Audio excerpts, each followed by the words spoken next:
A very good morning दोस्तों. This is Faiz Siddiqui and I welcome you to my YouTube channel English by Faiz sir. दोस्तों, आज के topic में हम लोग डिस्कस करने वाले हैं सम स्टैंजा फॉर्म्स को, जो एक बहुत ही इम्पॉर्टेंट टॉपिक है हमारे TGT और PGT एग्ज़ाम के लिए. तो चलिए देर न करते हुए शुरू करते हैं अपने इस टॉपिक को. इसमें हम लोग डिस्कस करेंगे कुछ स्टैंजा फॉर्म्स को और नियर अबाउट 50 क्वेश्चंस इसमें हैं, और ये 50 questions are the most important questions for all the exams. Okay, तो चलिए स्टार्ट करते हैं. सबसे पहला क्वेश्चन हमारे सामने है, what is heroic couplet. Heroic couplet क्या है? तो हीरोइक कपलेट जब भी आपसे कोई कहे तो आप समझ जाएंगे हीरोइक कपलेट क्या है. 2 याम्बिक पेंटामीटर लाइन्स राइमिंग टुगेदर, यानी कि याम्बिक पेंटामीटर में लिखी गई दो लाइनें जो कैसी हैं, जो एक दूसरे से राइम करती हैं. यानी कि एक दूसरे से राइम करने वाली याम्बिक पेंटामीटर में लिखी गई लाइनें क्या होती हैं, ये आपकी हीरोइक कपलेट कहलाती हैं, हीरोइक कपलेट को फॉर्म करती हैं. आपको एक बात और बता दें, जो हीरोइक कपलेट है उसको सबसे पहले प्रयोग करने वाले व्यक्ति कौन थे? Geoffrey Chaucer. और जेफ्री चाउसर के बाद आपके जो अलेक्जेंडर पोप हैं, Alexander Pope, he is known as the master of heroic couplet. Alexander Pope को हीरोइक कपलेट के मास्टर के रूप में जाना जाता है. चलिए आगे बढ़ते हैं नेक्स्ट क्वेश्चन की तरफ. Who was the first poet that use the heroic couplet in his writing. पहला कौन सा ऐसा कवि था जिसने हीरोइक कपलेट का यूज़ अपनी राइटिंग में किया था? तो कौन थे? चाउसर ने किया था. सेकेंड देखते हैं, who was the second writer. ऐसा कौन सा दूसरा लेखक था बिसाइड्स चाउसर, चाउसर के अलावा, that use the heroic couplet in his writings. तो एडमंड फेयरफॉक्स नाम के एक राइटर हुए हैं. इन्होंने जो है दूसरे ऐसे राइटर थे जिन्होंने चाउसर के बाद इसका यूज़ किया. चलिए अगले क्वेश्चन की तरफ बढ़ते हैं, क्वेश्चन नंबर 4, और देखेंगे इसमें लिखा है, how many syllables are there in heroic couplet. Heroic couplet में कितने सिलेबल्स होते हैं? तो देखो आपको एक बात आ दें, हीरोइक कपलेट में हमारे 10 सिलेबल्स होते हैं. कितने सिलेबल्स होते हैं? 10 होते हैं, क्योंकि ये जो दो याम्बिक पेंटामीटर में लाइंस लिखी होती हैं, जो याम्बिक पेंटामीटर में आप सभी जानते हैं 5 होते हैं, तो इस तरह 5 5 10 हो जाते हैं. ठीक है, इसलिए 10 सिलेबल्स होते हैं. और हीरोइक कपलेट क्या है? Heroic couplet is called heroic because it was, ये इंपॉर्टेंट क्वेश्चन भी है, इसको भी देख लीजिए. Heroic couplet is called heroic because it was used in. Heroic couplet को हीरोइक कपलेट हीरोइक कहा जाता है क्योंकि इसका उपयोग कहाँ हुआ था? हीरोइक पोइट्री में किया गया था. किस में किया गया था? हीरोइक पोइट्री में इसका यूज़ किया गया, इसलिए इसे हीरोइक कपलेट के नाम से जाना जाता है. तो पहली बात आपके समझ में आ गई. नेक्स्ट क्वेश्चन में बढ़ते हैं. अगला है, what is blank verse. Blank verse क्या है? तो ब्लैंक वर्स के बारे में आप जान लीजिए. ब्लैंक वर्स क्या है? अनराइम्ड वर्स, यानी कि एक दूसरे से जो मेल न खाए ऐसी रचना को हम लोग ब्लैंक वर्स कहते हैं. ये ध्यान रखना है, अनराइम्ड तो होती है, यानी कि इसमें राइम स्कीम नहीं होगी.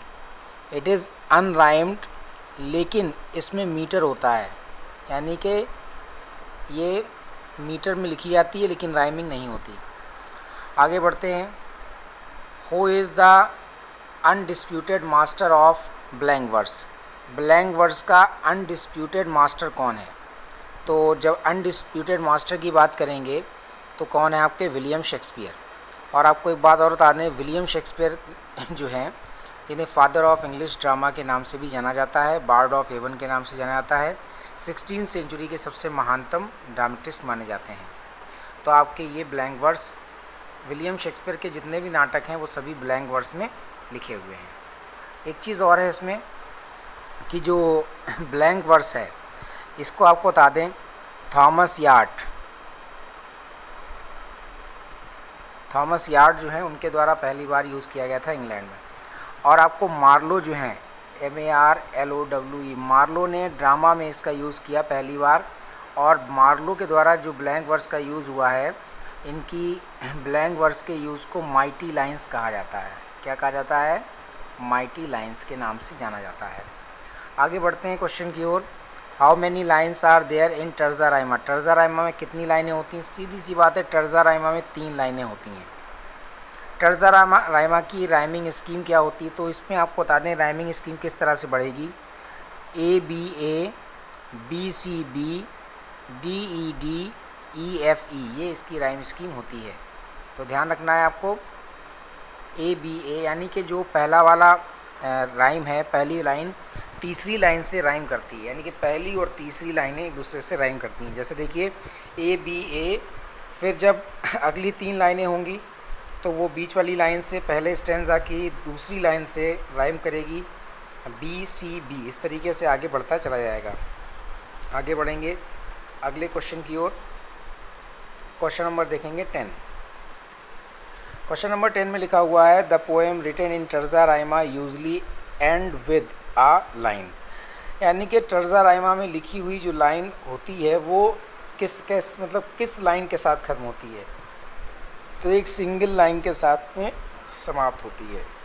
और टर्ज़ा राइमा के एक बेहतरीन जो लेखक माने जाते हैं, आपको बता दें टर्ज़ा राइमा के जो जनक हैं उनके बारे में कहा जाता है डांटे एलिगिरी, यानी कि डांटे एलिगिरी जो थे, ये GH बना हुआ है, T नहीं बना है, डांटे एलिगिरी को जो इटालियन राइटर थे उनको टर्ज़ा राइमा का जनक माना जाता है। और आपके PB शैली के द्वारा लिखा गया जो Ode to the West Wind है वो सबसे अच्छा एग्जाम्पल है आपके टर्ज़ा राइमा का, PB शैली का Ode to the West Wind. आगे देखेंगे who was the first poet, ऐसे पहले कौन से कवि हैं जिन्होंने टर्ज़ा राइमा का अपनी राइटिंग में यूज़ किया, तो चाउसर हैं, लेकिन जनक कौन है, जनक आपके ध्यान रखिएगा डांटे हैं। Who was the first poet who use heroic couplet in his writing, पहला ऐसा कौन सा कवि है जिसने हीरोइक कपलेट का अपनी राइटिंग में प्रयोग किया, ये क्वेश्चन हम लोग कर चुके हैं। चाउसर हैं, जोफ्री चाउसर। अगला क्वेश्चन देखते हैं, चाउसर यूज्ड हीरोइक कपलेट इन, हीरोइक कपलेट का यूज़ चाउसर ने किस में किया, अपनी रचना कैंटरबरी टेल्स में किया, जो उनके मास्टरपीस है। चाउसर की मास्टरपीस रचना क्या है, आपकी कैंटरबरी टेल्स है, और कैंटरबरी टेल्स में ही इन्होंने यूज़ किया है किसका, आपके हीरोइक कपलेट का। देखिए ये क्वेश्चन भी हम लोग कर चुके हैं। Who was considered the next writer of heroic couplet, तो Edmund Fairfax. What present Chaucer's first experiment in the heroic couplet, देखो आपको बता दें पहली बार चाउसर ने जब हीरोइक कपलेट का यूज़ किया था, सबसे पहली पोएम जो थी वो आपको बता दें इनकी रचना थी। ये बहुत इंपॉर्टेंट क्वेश्चन है, बहुत ज़्यादा पूछा जाता है, कई बार एग्ज़ाम में आपको मिलेगा ये कि ऐसी कौन सी हीरोइक कपलेट का पहली बार जो चाउसर ने यूज़ किया वो किस में किया, तो एक इनकी रचना थी the legend of good women. तो the legend of good women में इन्होंने चाउसर ने हीरोइक कपलेट का यूज़ किया था। ये आप कर चुके हैं। हीरोइक कपलेट में कितने सिलेबल्स होते हैं, अभी आ चुका है, 2 बार आ गया क्वेश्चन ये, तो 10 सिलेबल्स होते हैं। आगे बढ़ते हैं, अगला क्वेश्चन देखेंगे। हाईलाइटेड है, इसका मतलब है कि बहुत इंपॉर्टेंट क्वेश्चन है। हाईलाइटेड का मतलब ही है कि the question is the most important one. तो देखेंगे who was called a master and innovator in the field of heroic couplet, आपको बता चुके हैं मास्टर किसे कहा जाता है, पोप को। ब्लैंक वर्स क्या है, अनराइम्ड वर्स है। ब्लैंक वर्स का इंग्लिश में किसने इंग्लैंड में इसको इंट्रोड्यूस किया था, तो आपको बता दें थॉमस यार्ड और अर्ल ऑफ सरे। अर्ल ऑफ सरे और थॉमस, इसमें जब इंट्रोड्यूस करने की बारी आए तो अर्ल ऑफ सरे ने इसको इंट्रोड्यूस किया था, ध्यान रखना है। फिर देखेंगे in which tragedy was the blank verse first use, most important, किस ट्रेजिडी में पहली बार ब्लैंक वर्स का यूज़ हुआ था, तो गौरबटक में। गौरबटक वो ट्रेजिडी है जिसे the first tragedy of English literature भी कहा जाता है। फिर देखिए who is undisputed master of blank verse, blank verse का बिना किसी विवाद के किसे मास्टर कहा जाता है, तो ये आपके कौन है, William Shakespeare. Who invented the Spenserian stanza, Spenserian stanza जो 9 लाइनों का होता है उसे किसने डेवलप किया था, तो ये एडमंड स्पेंसर रहे हैं, जिन्हें पोएट भी कहा जाता है। क्या कहा जाता है, एडमंड स्पेंसर, इसके जो है इन्वेंट किया था इन्होंने, और इन्हें जो है आपको बता दें पोएट कहा जाता है। Second father of English poetry भी कहा जाता है। क्या कहते हैं, second father of English poetry के नाम से भी इन्हें जाना जाता है। चलिए आगे बढ़ते हैं अगले क्वेश्चन की तरफ। Question number 23, how many lines are there in Spenserian stanza. Spenserian stanza में कितनी लाइनें होती हैं? तो इसमें 9 लाइन्स होती हैं। फिर है how many lines does an ottava rima have. एक ओटेवा राइमा में कितनी लाइन्स होती हैं? तो ओटेवा राइमा में 8 लाइन्स होती हैं। राइम रॉयल जो होता है उसमें कितनी लाइन्स होती हैं? तो राइम रॉयल्स में आपकी 7 लाइन्स होती हैं। और आपको बता दें, इसको हम शॉर्ट ये भी कह सकते हैं, चाउसेरियन स्टेंजा के नाम से भी इसे हम बुला सकते हैं, क्योंकि चाउसर के द्वारा जो स्टेंजा लिखा गया वो भी 7-7 लाइनों का होता था। फिर देखेंगे इधर बैलेड में कितनी लाइनें होती हैं जनरली। बैलेड में how many lines are there in ballad. Ballad में कितनी लाइन्स होती हैं? तो बैलेड में आपको बता दें, जो हमारा बैलेड होता है, how many lines are there, ballad में 8 लाइनें होती हैं। वास्तविकता में आपको बता दें, जो भी बैलेड होता है वो 4 लाइन का स्टेंजा होता है। मोस्टली जो है बैलेड कितनी लाइनों का होता है? 4 लाइन्स का, ध्यान रखिएगा। लेकिन यहाँ पर 4 नहीं दिया गया, तो 4 + 4 = 8, यानी कि 8 लाइन्स का स्टेंजा माना जाएगा। ठीक है, तो इसलिए 8 लाइन का स्टेंजा होता है। आगे बढ़ेंगे, जो हमारा बैलेड है, बैलेड क्या है? बैलेड जो है आपको बता दें, ये 15 सेंचुरी इसकी गोल्डन एज थी। 15 सेंचुरी, ये भी कोई क्वेश्चन आता है, बैलेड की गोल्डन एज क्या थी? तो इसकी गोल्डन एज थी 15 सेंचुरी, 15वीं शताब्दी। टर्जा राइमा कितनी लाइनों का होता है? फिर वही क्वेश्चन रिपीट हुआ है, तो 3 लाइन्स का होता है। इसमें लिखा है a rhyme pattern used in terza rima. Terza rima में कैसा पैटर्न यूज़ होता है? तो अभी आपने देखा था A-B-A, फिर क्या था B-C-B, इस तरीके से हम लोग बढ़ रहे थे, यानी कि एक चैन सी बनी होती है। तो ये क्या होता है? चैन, यानी कि चैन राइम का यूज़ किया जाता है। आगे बढ़ेंगे क्वेश्चन नंबर नेक्स्ट की तरफ।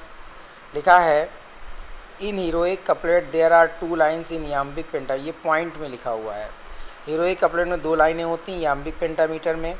स्पेंसर ने स्पेंसरियन स्टेंजा का यूज़ किया for the first time in his masterpiece work Faerie Queene. अपनी मास्टरपीस रचना फेरी क्वीन में इसका यूज़ किया था इन्होंने। फिर है terza rima is a stanza of 3 lines. Terza rima 3 लाइनों का स्टेंजा होता है। नेक्स्ट क्वेश्चन बहुत important, tradition of English poetry was introduced by Thomas Wyatt. Thomas Wyatt के द्वारा जो इंग्लिश पोइट्री का ट्रेडिशन था उसको इंट्रोड्यूस किया गया था। और इन drama it was introduced by William Shakespeare. Drama में विलियम शेक्सपियर के द्वारा इसको इंट्रोड्यूस किया गया था।